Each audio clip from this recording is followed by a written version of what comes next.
Praise lord అండి. దేవునికి మహిమ కలుగును గాక. ఈరోజు వాక్యంలోనికి వెళ్ళడానికి ముందు చిన్న ప్రార్థన చేసుకుందాం. పరిశుద్ధ గొప్ప దేవానికి స్తోత్రం నాయనా. ఈరోజు ప్రభా నిజమేనైనా మమ్మల్ని ప్రభా ఐక్యత అనే దానిలోనికి మమ్మల్ని పిలుస్తున్నావు తండ్రి. నీ పిలుపు ఐక్యత ఉంది కాబట్టి నాయనా ప్రభా నా తండ్రి ప్రభా మమ్మల్ని ఐక్యతలోనికి నడిపించండి, నీ ఐక్యతలోనికి నడిపించమని వేడుకుంటున్నాం తండ్రి. తండ్రి కుమార పరిశుద్ధాత్మ దేవుడు ఏ రీతిగా ఐక్యత కలిగి ఉండి ప్రభా ఈ లోకంలో కార్యములు చేస్తున్నారు, అలాగే నీ బిడ్డలమైన మేము, క్రైస్తవులమైన మేము, మరి ముఖ్యంగా నాయనా నీ సేవకులము, సేవకురాళ్ళమైన మేము నాయనా ప్రభా ఐక్యత కలిగి నీ పరిచర్యలో ముందుకు సాగే భాగ్యాన్ని ప్రతి బిడ్డకి దయచేయమని ఈరోజు నా నోటి నుండి వస్తున్న ప్రతి మాట నాయన నీ మాటగా, నీ స్వరముగా బిడ్డలు వింటుండగా నాయన గొప్ప కార్యములు ప్రతి ఒక్క బిడ్డ జీవితంలో జరిగించమని వేడుకుంటూ తండ్రి కుమార పరిశుద్ధాత్మనామములో ప్రార్థన వేడుకుంటూ పొందుకుంటున్నాం తండ్రి. ఆమేన్. ప్రైజ్ లార్డ్ అండి. దేవునికి మహిమ కలుగును గాక. ఈ రోజు దేవాది దేవుడు మనకిస్తున్న వాక్యాంశం ఏంటి అంటే unity brings Kingdom of God. అంత మాత్రమే కాదు, unity brings glory to God. ఐక్యత అనేది దేవునికి మహిమను తీసుకొస్తుందటండి. అవును, ఈరోజు నేను ప్రత్యేకమైన మరి ఆలోచనతోనూ ఆశతోనూ మరి దేవుడు నా పైన పెట్టిన భారాన్ని కొన్ని రోజుల నుండి మరి నేను ఆలోచన కలిగి ఆశ కలిగి మీ దగ్గర చెప్పాలనుకుంటున్న అంశం అండి. నిజంగా చెప్పాలంటే ఈరోజు నేను కేవలం వాక్యాన్ని ఉద్దేశించి చెప్పట్లేదు, అంటే వాక్యంలో ఉన్న వాటిని బట్టి మేము చెప్పట్లేదు, కానీ ఈ లోకంలో జరుగుతున్న పరిస్థితులను బట్టి, మరి ముఖ్యంగా మన దేశంలో జరుగుతున్న పరిస్థితులను బట్టి, మరి క్రైస్తవ జీవితంలో జరుగుతున్న పరిస్థితులను బట్టి మనం ఎలా ఎదుర్కోగలము, దానికి ఉన్న మొట్టమొదట సొల్యూషన్ ఏంటి అనేది నేను ధ్యానించినప్పుడు దేవాది దేవుడు నాకు ఈ భారాన్ని పెట్టి ఉన్నాడు, ఈ మాటనిచ్చి ఉన్నాడు. ఏంటంటే ఐక్యత అండి. హల్లెలూయా. ఐక్యతకు మించింది ఇంకొకటి లేదని, కేవలం ఐక్యత వలనే ఇది సాధ్యమని, కేవలం ఐక్యంగా ఉంటేనే మనం ఈ దేశాన్ని మరి ముఖ్యంగా ఈ భారతదేశాన్ని దేవునికి సొంతము చేయగలమని నేను నమ్ముతున్నానండి. దేవుడు బయలుపరుస్తున్నాడు. ఇది అందరికీ తెలిసిన సత్యమే, తెలియని వారంచు ఎవరు లేరు, కానీ దాన్ని మనం పాటించలేకపోతున్నాం. ఈరోజు మరి నేను మాట్లాడుతుండగా మరి నా స్వరము దేవుని స్వరంగా మార్చబడుతుండగా మరి మీరు వింటున్న ప్రతి బిడ్డ కూడా మరి ముఖ్యంగా సేవకులారా, సేవకులైన మిమ్మల్ని నేను బ్రతిమలాడుతున్న మాట ఏంటంటే ఐక్యత లేదా మీ సంఘంలో? ఇదిగో ఐక్యత కోసం నువ్వు పాకులాడుతున్నావా? ఇదిగో నేను ఒక్కదాన్నే ప్రయాసపడుతున్నాను, నాకు ఎవరు సపోర్ట్ చేయలేకపోతున్నారు అనుకుంటున్నావా? మరి నేను అంటున్నది ఫైనాన్షియల్ సపోర్ట్ గురించి కాదండి. మరి నువ్వు అనుకుంటున్నావు నీ దర్శనానికి తగినట్టుగా మరి నిలబడడానికి ఎవరు లేరని నువ్వు అనుకుంటున్నావా? ఇదిగో నీ సంఘంలో నువ్వు నిలబడి ఇదిగో ఇది చేయాలనుకున్నప్పుడు మరి ఆ మాటకి మరి లోబడని వాళ్ళని జనము నీ మధ్యలో ఉన్నారా? వారిని బట్టి నువ్వు ఏమీ చేయలేక, ఇటు సంఘాన్ని కదిలించలేక, మరి ముందుకు సాగలేక, ఆ దేవుని చిత్తము నెరవేర్చలేక బాధపడుతూ కృంగిపోతున్నావా సేవకుడు, ఆ సేవకురాలా? ఈరోజు దేవుడు నీతో మాట్లాడబోతున్నాడు. అంత మాత్రమే కాదు, ఇదిగో క్రైస్తవులమైన మనము, మరి దేవుని చేత పిలువబడిన మనము, దేవుని రక్షణలోకి వచ్చిన మనము కూడా మరి దేవుడి నామంలో ఒక మాట అడగాలని కోరుకుంటున్నానని. ఏంటి అంటే ఐక్యత మనకు కావాలండి. ఐక్యత లేని జీవితాలు వ్యర్థమైన జీవితాలని మనము తెలుసుకోగలిగినప్పుడే మరి మనము గొప్ప కార్యములు చేస్తామని బ్రతిమలాడుతున్నాండి. పరిశుద్ధాత్మ దేవునికి మహిమ కలుగును గాక. మరి ఈరోజు ప్రత్యేకమైన వాక్యాంశం ఏంటి అంటే రోమీయులకు రాసిన పత్రిక 15వ అధ్యాయము మరి 1 నుండి మరి చివరి భాగం వరకు మనము చదువుకోగలమండి. మరి ఒక్కొక్క వాక్యాన్ని నేను ధ్యానించి ఉన్నాను. మరి ఆ వాక్యంలో ఉన్న సత్యాలు మీకు బోధించాలనుకుంటున్నాను. మరి నిజం చెప్పాలంటే మరి ఒక్కొక్క సత్యాన్ని విడమర్చి చెప్పదలుచుకోలేదు, కానీ అసలు అందులో ఉన్న మరి భావం ఏమై ఉన్నదో, మరి అక్కడ పౌలు భక్తుడు మరి ఏమి రాస్తున్నాడో, మరి ఏమని చెప్తున్నాడో మరి కొద్దిగా మనము ధ్యానిద్దామండి. హల్లెలూయా. మరి 1వ వచనం నుండి చదువుతుండగా, కాగా బలవంతులమైన మనము మనలను మనమే సంతోషపరచుకొనక బలహీనుల దౌర్భాగ్యములను భరించుటకు బద్ధులమై ఉన్నాము. తన పొరుగు వారిని క్షేమాభివృద్ధి కలిగినట్లు మనలో ప్రతివాడును మేలైన దానిని అతనికి సంతోషపరచవలను.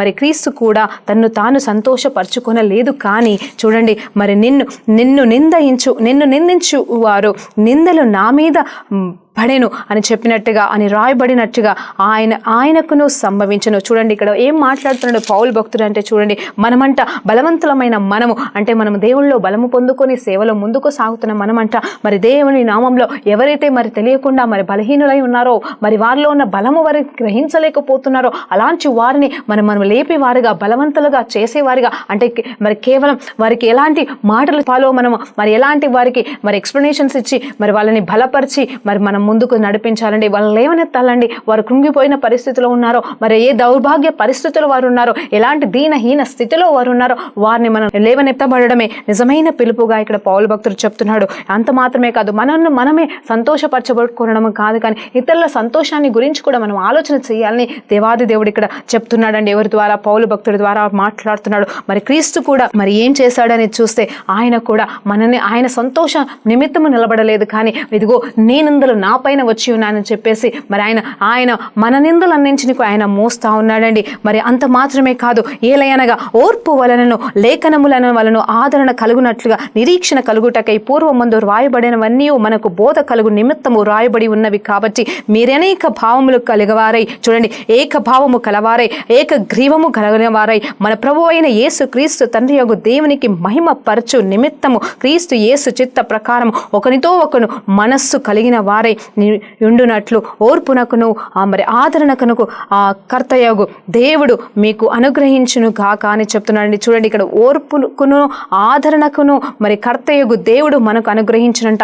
ఏం అనుగ్రహిస్తున్నాడు తెలుసా అండి? ఇక్కడ చూస్తే మరి దేవుని మహిమ, మనము మరి దేవునికి మహిమ తీసుకురాగులాగున మరి అక్కడ ఇస్తున్న మాట ఏంటి అంటే మనం ఏక అభిప్రాయము, ఏక మనస్సు. హల్లెలూయా. ఇదిగో తండ్రి, ఇదిగో చెప్తున్న మాట అంటే ఏకగ్రీవము కలిగిన మనస్సు, ఆలోచనలు, తీర్మానాలు మనకు కలిగి ఉండాలటండి. అప్పుడే మనం దేవుని మహిమపరచగలము. మనం అనుకుంటాం కదా, ఇదిగో నా పరిచర్య ద్వారా, ఇదిగో నా క్రియల ద్వారా, ఇదిగో నా జీవితం ద్వారా, ఇదిగో నా ద్వారా మరి దేవుడు మహిమపరచబడాలి అని మనం కోరుకుంటా ఉంటాం. నిజమే, దేవాది దేవుడు మహిమపరచబడాలి అంటే ముఖ్యంగా మనకు కావాల్సింది ఏంటి తెలుసా అండి? ఐక్యత. హల్లెలూయా.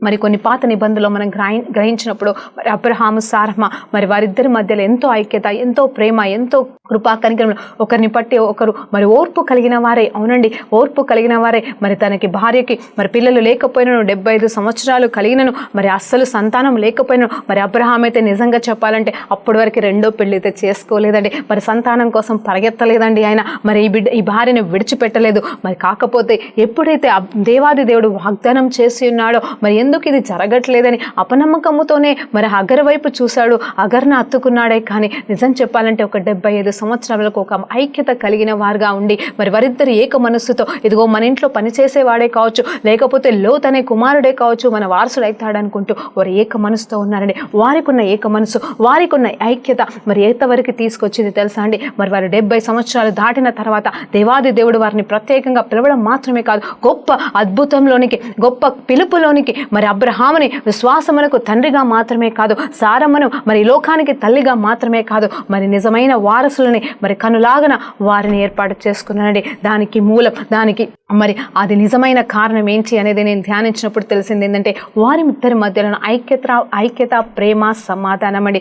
అవును, మరి మన జీవితంలో కూడా భార్యాభర్తలు ఏ రీతిగా ఉన్నారు, మరి ఎలా ఉన్నారు భార్యాభర్తలు? ఒకరు చెప్తే ఒకరు వినే రకంగా కాదండి. మరి నువ్వేంటి నాకు చెప్పేది అనే రకముగా ఉన్నారు. మరి అంత మాత్రమే కాదు, నీ డబ్బు నా డబ్బు అనుకుంటూ మరి నీ పిల్లలు నా పిల్లలు. అవునండి, మరి 4 పిల్లలున్నా, 2 ముగ్గురున్నా పంచుకుంటున్నారండి పిల్లల్ని. Praise the Lord. హల్లెలూయా. నిజమే, నేను గమనిస్తా ఉన్నాను. ఇదిగో నీ కొడుకుని నువ్వు చూసుకో, నా బిడ్డను నేను చూసుకుంటాను అనుకుంటూ కొన్ని మాటలు అంటే అవి ఏంటి అంటే నిజం చెప్పాలంటే ఇద్దరి పిల్లల పట్ల కావచ్చు, వారు కలిగి ఉన్న ఆ బిడ్డల పట్ల ప్రేమ ఉండొచ్చు, సమానమైన వారికి వారు అన్నీ చూసుకుంటుండొచ్చు. కానీ మాటల్లో ఒక తలంపులండి, ఆలోచనలో తలంపులు, వీడు నా కొడుకు, వీడు నా బిడ్డ అని చెప్పేసి తల్లిదండ్రులే ఉన్న బిడ్డల్ని పంచుకున్నట్టుగా మాటల్లోనూ క్రియల్లోనూ చూపిస్తూ ఉన్నారు. అంత మాత్రమే కాదు, వారికి ఇష్టమైనది వారి మీద రుద్దుతూ ఉంటారండి. మరి అది కాదండి నిజమైన ఐక్యతకి మరి సూచన. కానీ నిజమైన ఐక్యత ఏంటంటే అక్కడ 2 బిడ్డలున్నాను, 4 బిడ్డలను సమానంగాను తల్లిదండ్రులు ప్రేమిస్తూ వారిని మరి నడిపిస్తూ వారికి ఐక్యతను నేర్పిస్తూ వారిలో సమానత్వం కలిగించడమే నిజమైన ఐక్యత. ఆ ఐక్యత కలిగిన కుటుంబం ఆ రీతిగా ఉంటే మరి ఖచ్చితంగా గొప్ప దీవెనలు, ఆశీర్వాదాలు కలిగి వస్తాయండి. మరి ఈరోజు మరి అబ్రహాం, సారమ్మ గురించి మనం మాట్లాడుకుంటుండగా మరి చెప్పాను కదండి, వారిద్దరి మధ్య ఐక్యత, సమాధానం. ఇదిగో పిల్లలు లేకపోయినా పర్వాలేదని అబ్రహాము సారమ్మనైతే విడిచిపెట్టలేదండి. అలాగనే మరి ఆ సారమ్మ కూడా మరి అబ్రహామును విడిచిపెట్టలేదు. ఇదిగో ఈ ముసలోడి వలన నాకేమీ కలుగును, మరి నా వల్ల ఏం లేదు, ఇంకా మళ్ళీ ఎక్కడికో దేశాలకు వెళ్తున్నాడంట, దేశ పర్యటనకు వెళ్ళిపోతున్నాడు, నాకెందుకు, ఏ దేవుని స్వరమో విని వెళ్ళిపోతున్నాడు అని చెప్పేసి తను అలాగే ఆగిపోలేదు. కానీ తనని వెంబడించిందండి. అంత గొప్ప ధన్యత కలిగిన ఈ స్త్రీ, మరి అంత గొప్ప ధన్యత కలిగిన ఈ వ్యక్తి అబ్రహాం గారు అంటే దేవుడిచ్చిన మహిమలో వారు పాలు భాగస్తులయ్యారండి. దేవుణ్ణి మహిమపరిచారు. ఈ రోజు వరకు మనం అబ్రహాం సంతానంగా పిలువబడుతున్నామంటే వారిద్దరి మధ్యలో ఉన్న ఐక్యత, సమాధానమే అని నా దేవుడు నాకు అర్థం చేసి ఉన్నాడని. మరి భార్యాభర్తలారా, మరి దేవో సేవకులారా, ఈరోజు నిజంగా దేవుని చేత మీరు మహిమ పొందుకోవాలి అనుకుంటే అంటే అవునండి, దేవుడు ఏం చెప్తున్నాడు, ఇదిగో నా మహిమను మీకు ఇచ్చదని కూడా చెప్తున్నాడు కదండి. వీరికిచ్చి ఉన్నానని యోహాను సువార్తలో మరి ప్రత్యేకమైన మరి మాటల్లో మరి 17వ అధ్యాయంలో మాట్లాడుతున్నాడు కదండి, ఇదిగో నీవు నాకు ఇచ్చిన మహిమను నేను వారికి ఇచ్చేదనని చెప్తున్నాడండి. ఇదిగో నువ్వు మహిమ పరచగోరుతున్నావా? రోమన్స్ రాసిన పత్రిక 8వ అధ్యాయంలో మరి 27 నుండి 30వ వచనం వరకు మనం చూసినప్పుడు అక్కడ పిలువబడిన వారంట, మరి ఏర్పాటు చేయబడిన వారంట, వారిని ఏం చేస్తున్నాడు? నీతిమంతులుగా మారుస్తున్నాడు, మరి న్యాయము చేస్తున్నాడు వారికి. అంత మాత్రమే కాదు, వారిని మహిమ పరుస్తున్నట్టుగా కూడా రాయబడుతుంది. మనం ఏ స్టేజ్లో ఉన్నాము? అందులో మరి పిలువబడిన వారుగానే ఉన్నామా?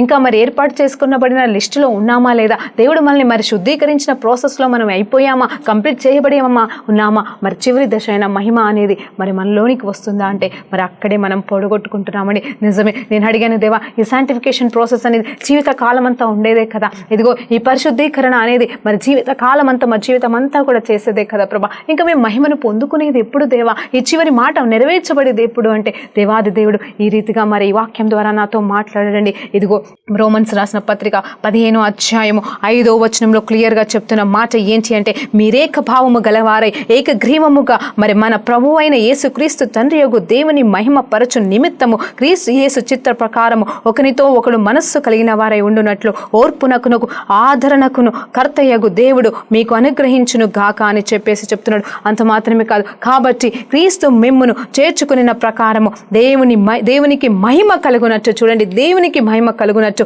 మీరును ఒకరినొకరు చేర్చుకునుడి అని చెప్తున్నాడు. ఇదిగోండి ఐక్యత అంటే ఇక్కడే నేను మాట్లాడుతున్నాను. ఈ అధ్యాయం అంతా కూడా ఐక్యత గురించే రాయబడింది. పౌలు భక్తుడు క్లియర్గా రాస్తున్నాడు. ఐక్యతలో ఉన్న మర్మాలు, ఐక్యతలో ఉన్న సత్యాల గురించి క్లియర్గా ఇక్కడ రాస్తున్నాడండి. ఆ ఐక్యత ఏమి తీసుకొస్తుందంటే దేవునికి మహిమ తీసుకొస్తుందండి. ఆ దేవుడు మరి మహిమని తనకే పెట్టుకోడు, కానీ నీకు నాకు ఇవ్వాలని కోరుకుంటున్నాడు. అబ్రహాము సారాన్ని మహిమపరిచిన దేవుడు మనల్ని కూడా మహిమపరుస్తారని. కావాల్సింది ఏంటంటే ఐక్యత అండి. హల్లెలూయా. మరి కుటుంబం విషయంలో మరి అబ్రహాము సారాతో పోల్చుకున్నాం. అలాగే స్నేహితుల విషయంలో కూడా చూద్దాం. అంటే కలిసి చేస్తున్న పరిచర్యనే పోల్చుకో, లేకపోతే కలిసి చేస్తున్న జాబుని గురించి ఆలోచిద్దాము, లేకపోతే ఒక స్నేహితుల మధ్యలో ఉన్న మరి ఒక అద్భుతమైన అంటే మీరు కలిగి ఉన్న మరి ప్రణాళికలే కావచ్చు, మరి కలిసి చేయాలని మీరు ఆరంభించిన మరి ఇవి ఎందుకు జరగట్లేదు? ఎందుకు యూనిటీ కోల్పోతున్నావు? ఆరంభించినప్పుడైతే చక్కగా ఆరంభించావు. ఇదిగో కలిసి చేద్దాము, కష్టం వచ్చినా లాభం వచ్చినా నష్టం వచ్చినా ఇదిగో మనం కలిసి ముందుకు సాగుదామని అని చెప్పేసి మనం అనుకుంటున్నామేమో, కానీ మరి మధ్యలో మరి ఒకరి నిర్ణయాలు ఒకరికి నచ్చక ఒకరి వలన నష్టం కలగడం వలన మరి విడిపోతున్నారేమో. ఆ వ్యాపారంలోనే కావచ్చు, పరిచర్యలనే కావచ్చు, మరి ఒకరి మాటకు ఒకరు లోబడడం వల్ల మరి విడిపోతున్నారేమో అండి. మరి దానికి కారణం కూడా, దాని వలన కూడా మరి మహిమ అనేది నీకును రాదు, మనకి రాదు, మరి దేవునికి కూడా రాదండి. మరి అక్కడ ఏమవుతుందంటే సాతానుగాడు ఎంటర్ అయిపోయి మరి మీ స్నేహాన్ని కూడా మరి దొంగలిస్తున్నాడండి. మరి ఈరోజు మరి ఏ రీతిగా మనం పోల్చుకోగలమంటే ఒక్కసారి యోనాతాన్ని దావీదుని కూడా పాత నిబంధనలు చూసినప్పుడు మరి యోనాతాను మరి ఎవరై ఉన్నారు అని అంటే మరి నిజంగా చెప్పాలంటే దావీదు యొక్క చక్కటి స్నేహితుడు కదండి. మరి ఎంత గొప్ప స్నేహితుడు అంటే తనకి రావాల్సిన రాజకత్వం అంటే తను రాజుగా కావాల్సిన వ్యక్తి అయి ఉన్నాడు. మరి నెక్స్ట్ రాజు తనైనను కూడా మరి నాకు రాజకత్వం కాకపోయినా పర్వాలేదు, నేను రాజును కాకపోయినా పర్వాలేదు, కానీ నా స్నేహితుడు, నా ప్రాణ స్నేహితుడైన దావీదు రాజు కావాలి అని చెప్పేసి దేవునికి మాత్రమే ఇక్కడ లోబడట్లేదు. అంటే అతనికి తెలుసండి దావీదు అభిషేకించబడి ఉన్నాడు, నెక్స్ట్ కాబోయే రాజని. మరి సౌలుకి తెలీదా? సౌలుకి తెలుసు, అక్కడ సామ్యుయల్కి తెలుసు, ఇంకెంతో మందికి ఆ విషయము తెలుసండి. కానీ యోనాతాను ఒక్కడు మాత్రమే ఏం చేశాడు తెలుసా అండి? దావీదుకి సపోర్ట్ చేస్తున్నాడు. నెక్స్ట్ కాబోయే రాజు నువ్వే అని చెప్పేసి అక్కడ సపోర్ట్ చేస్తున్నాడండి. నిజం చెప్పాలంటే ఇక్కడ ఎవరు తక్కువ ఎవరు ఎక్కువ అనేది చూస్తే, అక్కడ మామూలుగా చూస్తే అక్కడ దావీదు తక్కువ వాడే ఉన్నాడు, మరి యోనాతాను గారు కాబోయే రాజుగా ఉన్నాడు. కానీ దేవాది దేవుని పిలుపుకు తగ్గట్టుగా మరి దావీదుని హెచ్చించడం మాత్రమే కాదు, తన తండ్రి నుండే మరి కాపాడినట్టుగా మనం చూస్తూ ఉంటాం. ఇది మనం జ్ఞాపకం చేసుకోవాలండి. మనం కలిసి చేసే పరిచర్యలో కావచ్చు, కలిసి చేసే వ్యాపారంలో కావచ్చు, మరి కలిసి చేసే ఏ పనిలో అయినా సరే మరి మనం ముందు దాకా మరి మనం ఏ చిత్తము నెరవేర్చడానికి, ఏ గోల్ వరకు మనం రీచ్ అవ్వాలని, ఏది సాధించాలని మీరు ఇద్దరు కలిసి ఏకమై మరి ఆ పనిలో ఆరంభించారో అది ముగించాలంటే దాని ద్వారా మరి ముఖ్యంగా దేవుడు మహిమ పరచబడాలి. అంత మాత్రమే కాదు, మీ కలలు నెరవేర్చబడాలి అంటే మీకు కావాల్సింది ఐక్యత. అంత మాత్రమే కాదు, ఒకరి పట్ల ఒకరికి తగ్గింపు స్వభావం కావాలండి. యోనాతాను ఎంత తగ్గించుకున్నాడో దావీదు దగ్గర, ఆ రీతిగా నువ్వు కూడా మరి నీ స్నేహితుడి దగ్గర, నీ స్నేహితురాల దగ్గర, ఇదిగో నీ పక్కన నీతో పాటుగా కలిసి పరిచర్య చేస్తున్న ఆ దేవదాసుడి దగ్గర నువ్వు తగ్గించుకోవాలయ్యా. ఎందుకంటే వారిలో ఉన్నది మరి నీలో లేకపోవచ్చు, నీలో ఉన్నది వారిలో లేకపోవచ్చు, కానీ దేవాది దేవుడైతే యూనిక్గా ఇద్దరు సమానంగా ఉండలేరండి. ఒక్కొక్కరికి ఒక్కొక్క ప్రణాళిక చొప్పున దేవుడు ఇస్తాడు, ఒక్కొక్కరికి ఒక్కొక్క పర్పస్ అనేది ఉంటుంది. ఆ పర్పస్ని మరి నీ స్నేహితులో ఉన్న పర్పస్ని నువ్వు అర్థం చేసుకోగలిగినప్పుడు, దాన్ని చూసి కుళ్ళు కుతంత్రాలు పెట్టుకోకుండా ఆ పర్పస్ని ఆ బిడ్డ చేయగలిగినప్పుడు మరి నీకు కూడా జవాబు వస్తుంది, నీకు కూడా సమాధానం వస్తుంది, నీకు కూడా మరి మీరిద్దరి మధ్య ఐక్యత ఉంటుంది. మరి తను కూడా అలాగే చేయాలండి. మరి మీరు కూర్చొని మాట్లాడినప్పుడు ఐక్యత సమాధానం వస్తుంది. ఈరోజు దేవాది దేవుని నామంలో మరి నేను ఈరోజు ప్రకటిస్తున్నానండి, మిమ్మల్ని ఐక్యతకి పిలుస్తున్నానండి. అవును, ఎన్నో పిలుపులు మనం చూస్తాం కదా, మరి ఎన్నో పిలుపులు మనము మరి ప్రకటిస్తున్నారు దేశంలో. ఇదిగో యుద్ధమునకు పిలుపంట, ఇదిగో మరి ఇంకే రకమైన పిలుపులో ఉంటున్నాయి. ఈరోజు దేవాది దేవుని నామంలో మిమ్మల్ని ఒక ప్రత్యేకమైన పిలుపుకి పిలుస్తున్నాను. అదేంటంటే ఐక్యత అనే పిలుపుకి పిలుస్తున్నానండి. అవును, నేను ఈరోజు I'm calling for the unity. This is a call for the unity in the Christian community అని నేను పిలుస్తున్నానండి. అవును, ఈరోజు క్రైస్తవులుగా జీవిస్తున్న వారి మధ్యలో ఖచ్చితంగా మరి యూనిటీ అనేది కావాలని నేను కోరుకుంటున్నానండి. హల్లెలూయా, దేవునికి మహిమ కలుగును గాక. ఈ రోజు నా వాక్యాంశం నిజంగా అదేనండి. దేవుని మహిమ పరచడం అనేది నిజమే, సత్యమే, అదే మనకు కావాలి, అదే మనము కోరుకుంటున్నాం. అలాగనే మనము కూడా దేవుని నామంలో మహిమ పరచబడితేనే కదండి మరి లోకంలో ఉన్న వారు మనల్ని చూస్తారు. మరి నిజమే, నేను తలగా చేస్తాను కానీ తొక్కగా కాదు అని చెప్పిన దేవుని వాగ్దానానికి అర్థం ఏంటండి? మనల్ని మహిమపరచడమే కాదా, నీ చుట్టూ ఉన్న వారి మధ్యలో మనల్ని హెచ్చించడం కాదా? హల్లెలూయా. అది ఏ రీతిగా జరుగుతుందంటే కేవలం నువ్వు తగ్గించుకున్నప్పుడు మాత్రమే, దేవుని మహిమకు నువ్వు సమర్పించుకొని, అంటే దేవుని చిత్తానికి సమర్పించుకొని దేవుడు ఏం చెప్తున్నాడో చేసినప్పుడే, మరి నీకు ఇచ్చిన పిలుపుకు తగ్గట్టుగా నువ్వు జీవించినప్పుడే ఆ మహిమ అనేది నీ ద్వారా మరి బయలుపరచబడుతుందని దేవాది దేవుడు ఈరోజు జ్ఞాపకం చేస్తున్నాడు. హల్లెలూయా, దేవునికి మహిమ కలుగును గాక. మరి ప్రసంగి రాసిన గ్రంథము 4వ అధ్యాయము మరి 9వ వచనంలో చూసినప్పుడు మరి ఇద్దరు మరి ఒకరికంటే ఇద్దరు బెటర్ అని చెప్తుంది అక్కడ మాట. అవును, ఒకరు ఏ రీతిగా వెచ్చగా ఉండగలరు, మరి ఇద్దరైతే వెచ్చగా ఉంటారు. ఒకరు పడిపోయినప్పుడు ఒకరు లేస్తారు, ఒకరు లేపడానికి ఉంటారు అని చెప్పేసి అంటున్నారు. అలాగనే కదండి, మరి ఇద్దరు కలిసి మీరు ఆరంభించవచ్చు, మరి ఒకవేళ ముగ్గురు కలిసి ఆరంభించవచ్చు. మరి ఏ పరిచర్య అయినను, ఏ బిజినెస్ అయినను అది కలిసి ఉండాలి, మరి బలముగా ముందుకు సాగాలి. మరి దాని ద్వారా మీ చిత్తము, మీరు ఆలోచించినవన్నీ మరి నెరవేర్చబడాలంటే ఐక్యత అనేది మీ మధ్యలో ఉండాలని నేను దేవుని నామంలో బ్రతిమలాడుకుంటున్నానండి. మరి ఇంకొక విషయం కూడా నేను చెప్పాలనుకుంటున్నాను. అబ్రహాము లోతు గురించి కూడా ఒకసారి ధ్యానించినప్పుడు మరి ఇది బిజినెస్ పరంగా కాబట్టి నేను ఇక్కడ మాట్లాడుతున్నానండి. ఏంటి అంటే మరి అబ్రహాము లోతు వారిద్దరు మరి రెండు గుంపుల వారు, అంటే మరి ఇటు లోతుకు సంబంధించిన వారే కావచ్చు, అబ్రహాంకు సంబంధించిన వారే కావచ్చు, ఎంతవరకు ఐక్యత సమాధానంగా ఉన్నారో అప్పటి వరకు దీవెన ఆశీర్వాదాలు అనేవి మరి దేవుని నుండి వారికి వస్తున్నాయని. అవునండి, అబ్రహాము వలనే మరి లోతు గారు బయటకు వచ్చారు కాదనట్లేదు. కానీ మరి అబ్రహాముతో లోతుకున్న మనుషులందరూ కూడా మరి అబ్రహాముతో కలిగిన వారితో సమానంగా ఐక్యతతో కలిగి ఉన్నప్పుడేనండి నిజమైన ఆశీర్వాదం అనేది లోతులో ఉంది. ఎప్పుడైతే లోతు గారు మరి తనకున్న సైన్యమును బట్టి వారు మరి మనస్పర్ధలు వచ్చినప్పుడు విడిపోయారో మరి లోతు జీవితం అస్తవ్యస్తం అయిపోయింది. అసలు ఆనవాలే లేకుండా పోయారండి. తను మాత్రమే కాదు, తనకు సంబంధించిన వారు కూడా లేకుండా పోయారు. ఇదిగో మరి ఎవరిలో ఏమి పెట్టి ఉన్నాడో దేవుడు మరి నీ ఎదుటి వారిలో, మరి నీతో పాటుగా పనిచేసే వారిలో దేవాది దేవుడేమన్నా మరి గొప్ప దీవెన ఆశీర్వాదాలు అనేది నిజంగా పెట్టినట్టు నీకు తెలిస్తే వారి మీద నువ్వు పెట్టుకోవాల్సిన కుళ్ళు కోపం పగలు కాదండి. లోతు మరి జనాంగములాగా కాకుండా మరి నువ్వు నిజంగా ఐక్యత కలిగి వారితో అంటుకట్టుకొని ఉన్న ఎడల ఆ దీవెనలు నీ మీద వచ్చినప్పుడు దేవాది దేవుడు నిన్ను కూడా ఇచ్చేస్తాడు, నీ సైన్యం కూడా ఇచ్చేస్తాడు, నీ బిజినెస్ కూడా ఇచ్చేస్తాడని దేవుడు చెప్తున్నాడండి. ఇందులో స్వార్థం లేదండి. కానీ ఇది కేవలం నేను పిలుస్తున్న పిలుపు ఒకటే, ఐక్యత గురించిన సత్యము నేను మీకు బోధిస్తున్నాను. ఐక్యతలో ఉన్న దీవెనలు నేను ఈరోజు మీతో మాట్లాడుతున్నాను. ప్రైజ్ లార్డ్, హల్లెలూయా, దేవునికి మహిమ కలుగును గాక.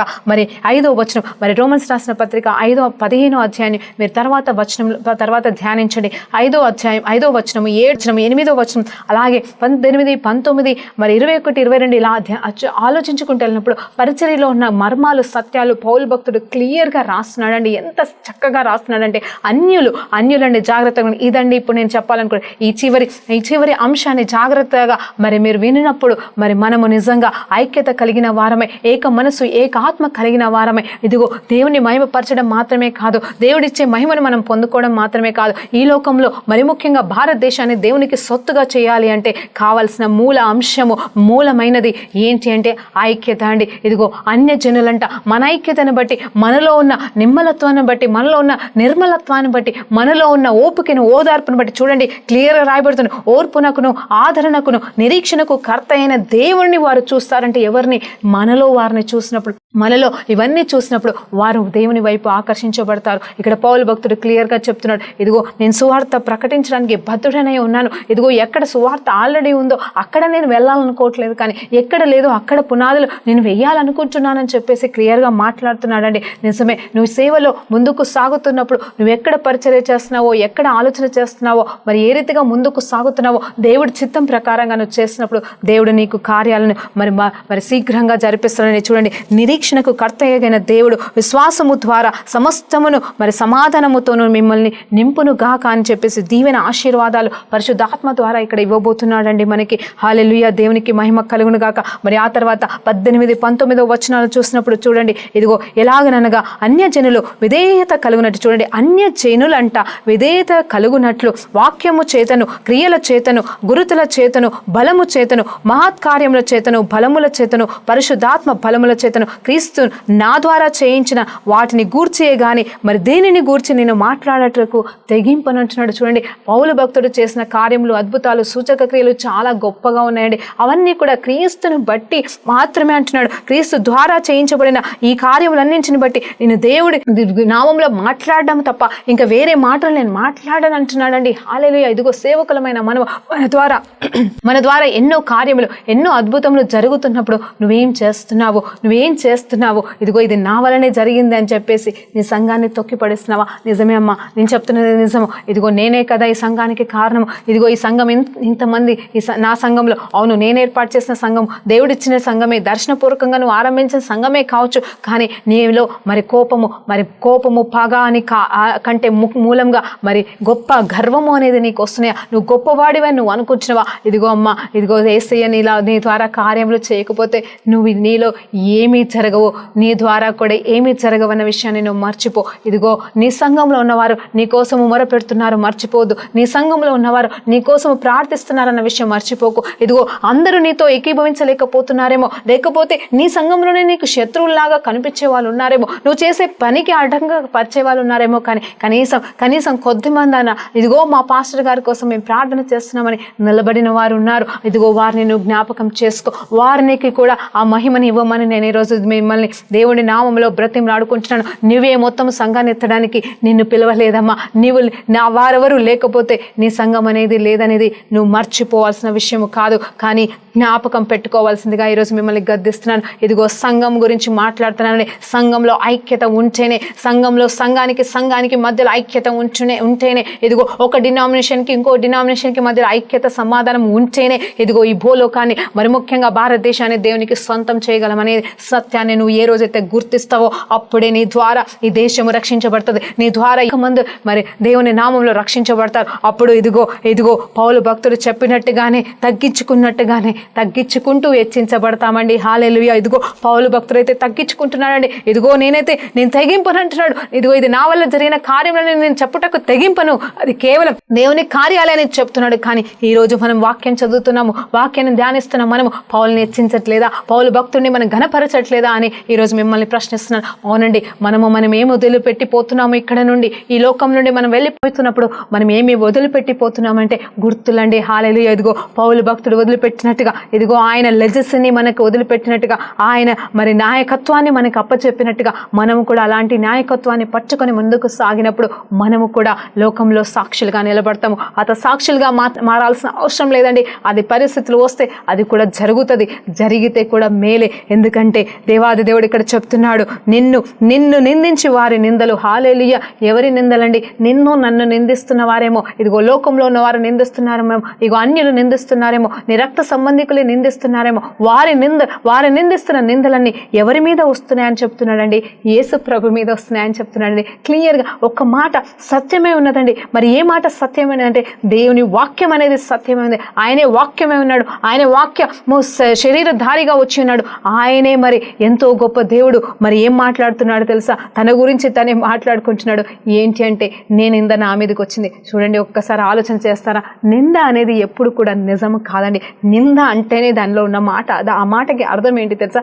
అబద్ధం. హల్లెలూయా. ఆ అబద్ధం గురించి నువ్వు బాధపడుతున్నావా, కృంగిపోతున్నావా? మరి దాని గురించి నువ్వు ఆలోచన చేసి నీ సమయాన్ని వ్యర్థం చేసుకుంటున్నావా? దేవుడు ఈరోజు నీకు ఇస్తున్న వాగ్దానం ఏంటి తెలుసా? నువ్వు అనుకుంటున్న ఆ నిందలు, అవి నిందలే, అసలు అబద్ధాలే అవి. ఆ నిందల గురించి నువ్వు బాధపడాల్సిన అవసరం లేదు. ఎందుకంటే ఆ నిందలన్నీ కూడా అబద్ధాలన్నీ కూడా నా మీదకే వస్తున్నాయని చెప్తున్నాడు. నువ్వు ట్రాన్స్ఫర్ చేస్తావా? ఇదిగో భారము మోస్తున్న సమస్త జనులారా నా యొద్దకి రండి అంటున్నాడు. ఇదిగో నీ మీద పడ్డ ఆ నిందల భారాన్ని మరి ఈరోజు దేవుని మీద మోపేసేయమ్మా దేవుడు చెప్తున్నాడు. నీ పరిచర్యలో వచ్చిన నిందలే కావచ్చు, ఇదిగో నువ్వు నమ్మకంగా చేస్తున్నప్పుడు వచ్చిన నిందలే కావచ్చు, నీ సంఘస్థల వలన వచ్చిన నిందలే కావచ్చు, లేకపోతే నీ సేవకుడు రాలి ద్వారా వచ్చిన నిందలే కావచ్చు, ఇదిగో కుటుంబంలో భార్య భర్తల మూలంగా వచ్చిన నిందలే కావచ్చు, ఇదిగో విశ్వాసంతో నువ్వు నమ్మి ఇదిగో నువ్వు మరి జతగా మరి ఆరంభించిన బిజినెస్ లోనే కావచ్చు, పరిచర్యలో కావచ్చు వచ్చిన నిందలే కావచ్చు, మరి ఏ రకమైన నిందలు వచ్చినాయో వాటన్నింటినీ ఈరోజు దేవాది దేవునికి అప్పచెప్పు. వాటిని మర్చిపోయి ఇప్పటి నుండి ఈ క్షణం నుండి నువ్వు ఆరంభించింది ముగించడానికి దేవుడు సిద్ధంగా ఉన్నాడు. కాబట్టి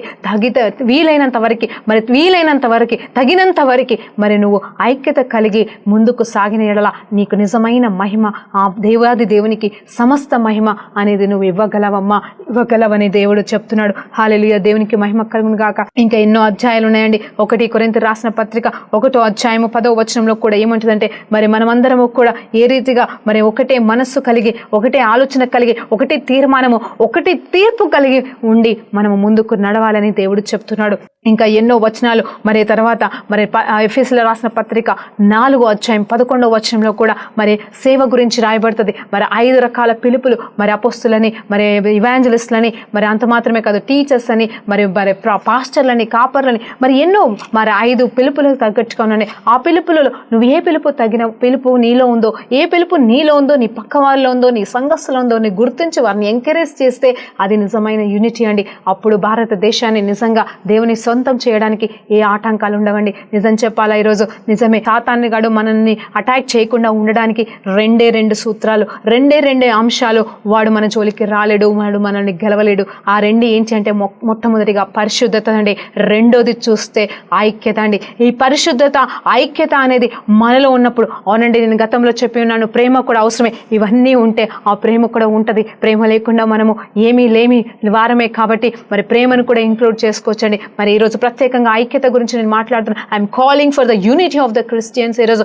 అవును మనం క్రైస్తవులు ఏకమైనప్పుడే మరి దేశాలని మనము స్వాధీనం చేసుకోగలము, దేవుని రాజ్యంగా మనం మార్చగలమని ఈరోజు మిమ్మల్ని బ్రతిమలాడుకుంటున్నాను. మరి ప్రార్థనతో ముగించుకుందాం. పరిశుద్ధ గొప్ప దేవానికి స్తోత్రం, స్తుతి, మహిమ, ఘనత, ప్రభావం చెల్లించుకుంటున్నాం నాయన. నిజమేనైనా ప్రభా, ఈ రోజు ప్రభా ఐక్యత ద్వారా నిన్ను ఎలా మేము మహిమపరచాలో, కేవలం ఐక్యత ద్వారానే మిమ్మల్ని మహిమపరచగలమనే సత్యము ఈరోజు మేము నేర్చుకున్నాం తండ్రి. మా దేశాన్ని నీ సొత్తుగా చేయాలంటే మాకు నిజంగా కావాల్సిన ఆయుధం ఐక్యతన ఆయుధాన్ని ప్రభా మేము పట్టుకొని ముందుకు సాగుటకు ప్రతి క్రైస్తవుడికి, ప్రతి క్రైస్తవురాలికి, ప్రతి సేవకుడికి, ప్రతి సంఘానికి, ప్రతి డినామినేషన్కి దేవానైనా ప్రతి ఒక్కరికి నీ దయ చేయమని వేడుకుంటూ ఈ ప్రార్థనంతయు నజరేయుడైన యేసు ప్రభు నామములో అడిగి వేడుకుంటూ పొందుకుంటున్నాం తండ్రి. ఆమేన్. ప్రైజ్ లార్డ్ అండి. దేవునికి మహిమ కలుగును గాక. ఆమేన్.